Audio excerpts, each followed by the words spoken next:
नमस्कार.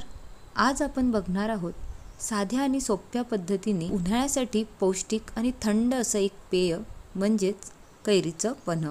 सुरुवात करूया. सुरुवातीला 2 कैऱ्या घेतल्या आहेत. तुम्हाला हव्या असतील तुम्ही कितीही घेऊ शकता. त्यानंतर एका कुकरच्या भांड्यामध्ये याला स्वच्छ धुवून त्यामध्ये थोडंसं पाणी टाकलं आहे आणि कुकरमध्ये सुद्धा एक स्टँड ठेवून त्याच्यात पाणी ठेवलं आहे आणि मीडियम फ्लेमवरती याला 4 ते 5 विसल दिले आहेत.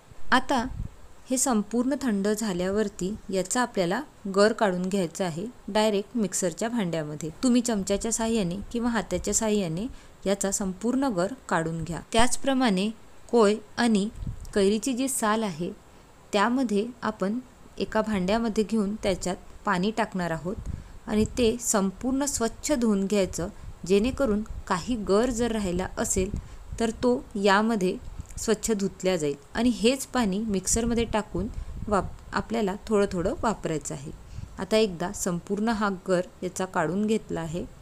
तुम्ही 2 ते 3 पाण्याने धुवू शकता. सर्वात पहिले मिक्सरच्या भांड्यामध्ये घेतलेला जो गर आहे तो मिक्सरच्या भांड्याला फिरवून घ्यायचा आणि त्यानंतर आपल्याला हवं असल्यास हे पाणी थोडं थोडं टाकून याला सुद्धा मिक्सरच्या भांड्यातून फिरवून घ्यायचं. तुम्हाला पन्ह किती पातळ हवं किंवा त्याची कन्सिस्टन्सी कशी हवी ते तुमच्यावरती आहे. अति जास्त पातळ किंवा अति जास्त घट्ट तुम्ही याला ठेवू नका, मीडियम ठेवा. अगदी व्हिडिओत दाखवले ती कन्सिस्टन्सी.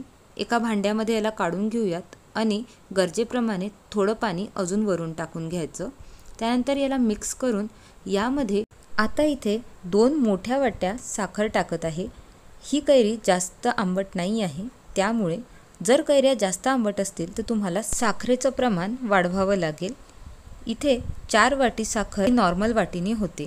तुम्ही तुमच्या आवडीने इथे साखरेचं प्रमाण कमी जास्त करू शकता. यामध्ये 1 चमचा काळं मीठ टाकायचं आणि 1 चमचा साधं मीठ टाकायचं. काळं मीठ आवर्जून टाका. याला मिक्स करून घ्या आणि फ्रीजमध्ये थंड व्हायला ठेवून द्या. काळ्या मिठामुळे चव एकदम छान लागते, त्यामुळे तुम्ही अशा पद्धतीने नक्की ट्राय करून बघा. पण तुम्ही 4 ते 5 दिवस आरामात फ्रीजमध्ये ठेवू शकतात. तयार आहे आपल्या उन्हाळ्यातलं एक छानसं पेय. तुम्ही सुद्धा नक्की ट्राय करा.